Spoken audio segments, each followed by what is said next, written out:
What's up? This is your girl Pepper from Salt and Pepper. That's right. Yo, what's up? I'm Coolio with the Flow. And I'm filming with OnTrax TV. Yeah. Shaka Zulu, bang.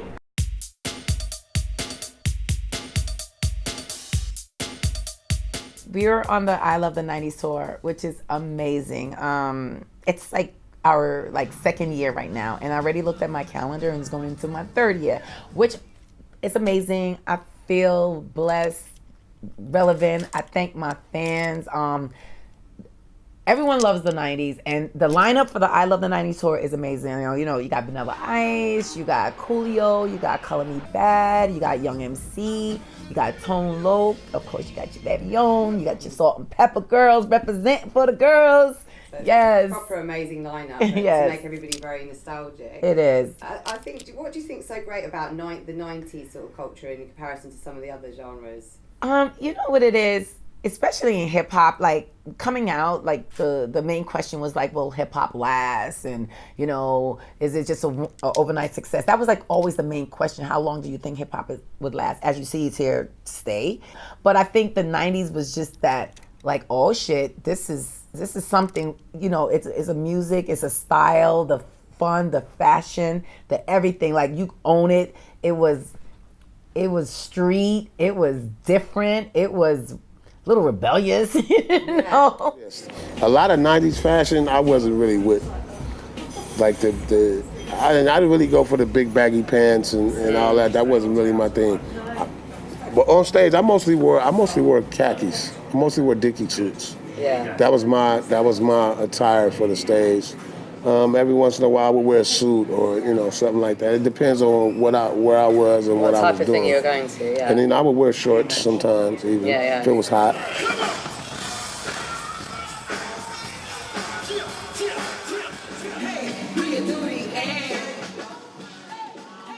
You guys were like the first female acts to sort of win a rap album. Yeah, Grammy, everything. And you're still holding that, aren't you? Yes, I am. Yes, I have. And how does that feel? It's such a remarkable achievement. It is, and it was one of our great achievement and great, amazing feeling, because it was at a time when artists, entertainers were nominated and winning Grammys, but it wasn't televised. They were not televising rap music at the time. We were kind of did this little protest thing because it was like our music is good enough to be nominated and won in the category, but not televised.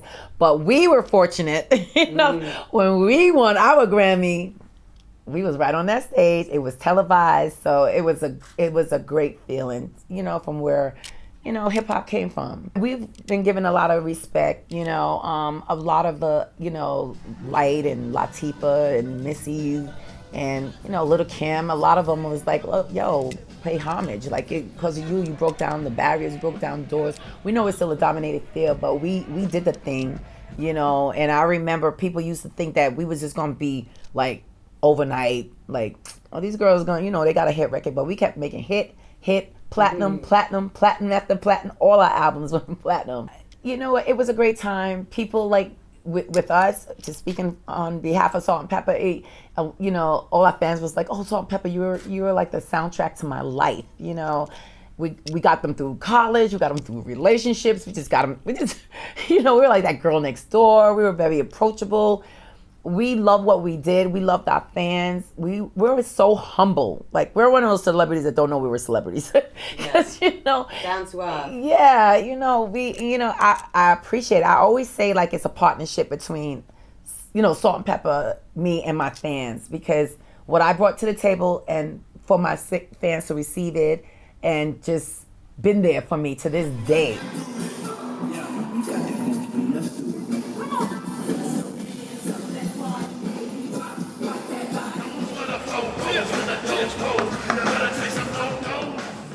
Most people do what they deem necessary to keep themselves, quote unquote, or so-called relevant, or whatever. They try to, they try to be politically correct, and they try not to say the wrong. They make sure that they very careful about what they say.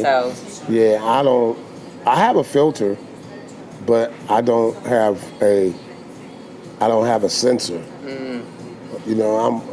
if it's something I truly feel, I'm gonna say it.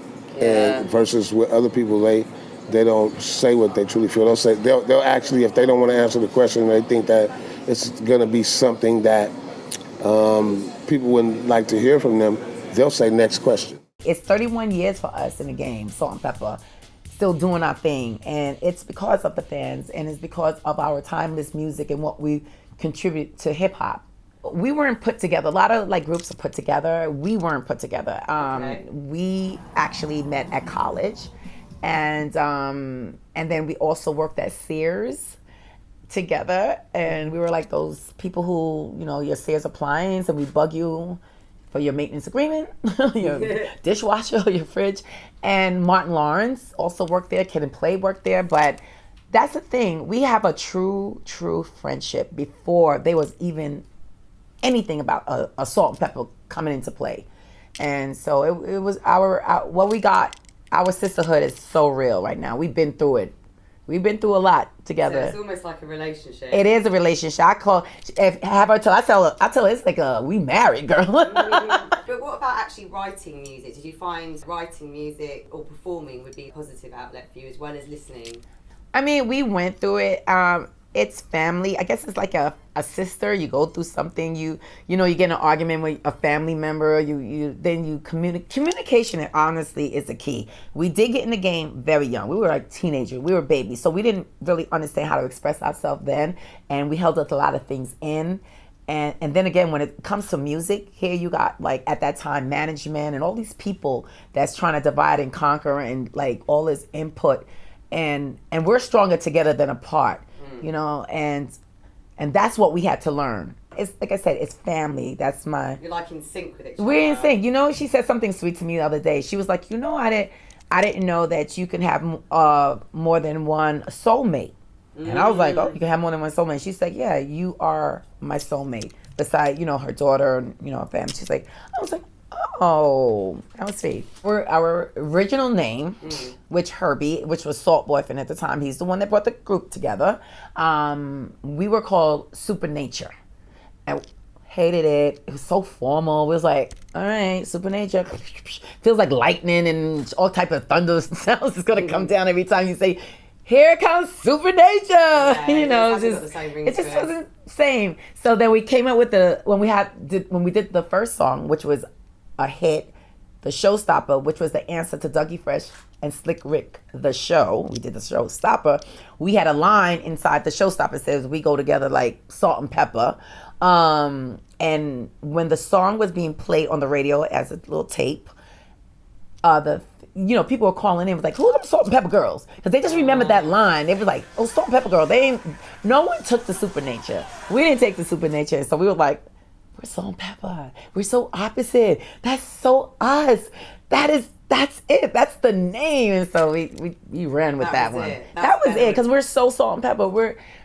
We're so opposite attract, and that's who we are. But then you work together well as well. Yeah, like I'm so edgy and crazy. When I'm about to fall over, she pulls me back, and then I always try to bring her to the edge because, you know, she needs to go to the edge a little bit. She's very conservative and reserved. So, but it works. We balance each other very well. Yin yang. Yeah, the yin and the yang.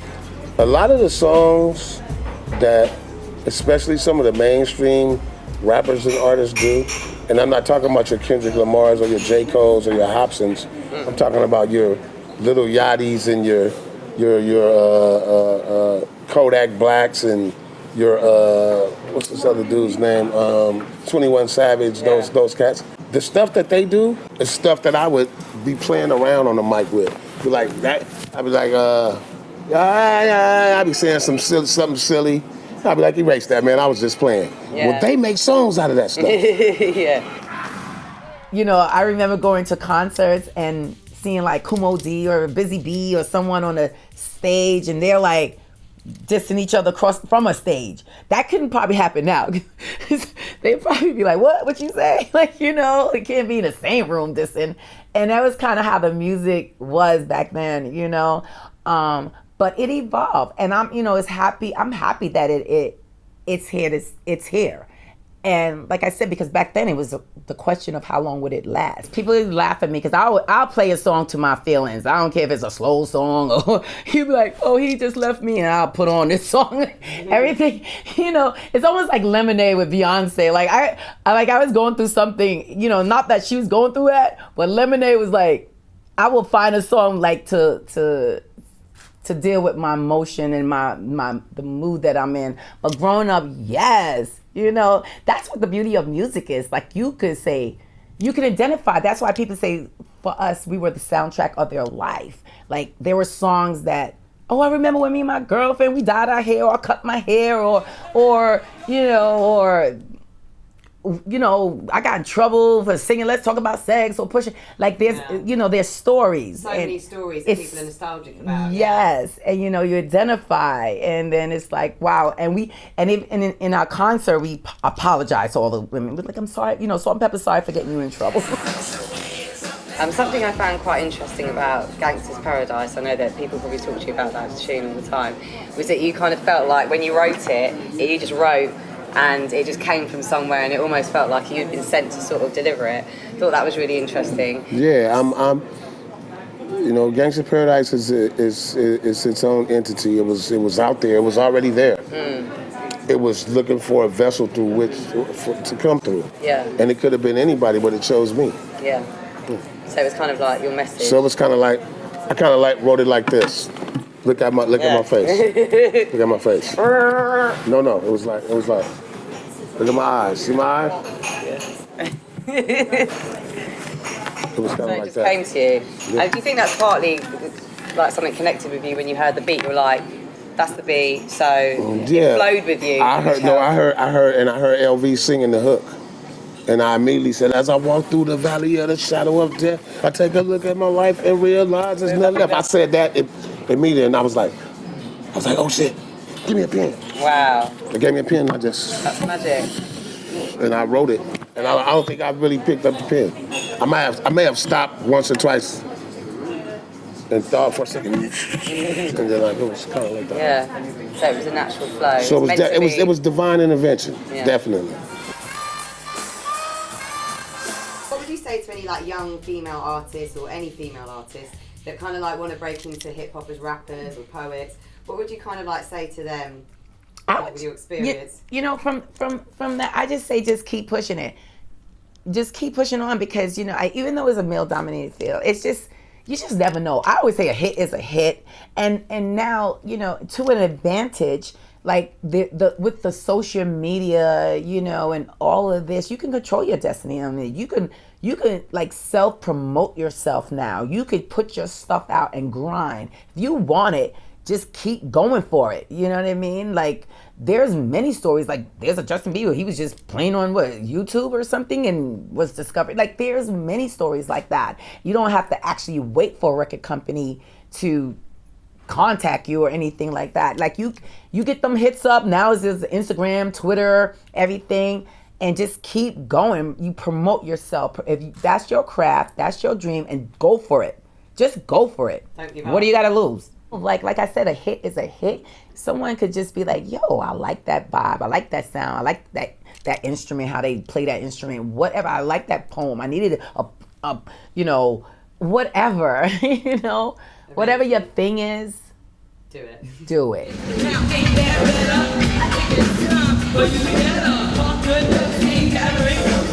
wanna see the ones that they want, or they could be open eyes.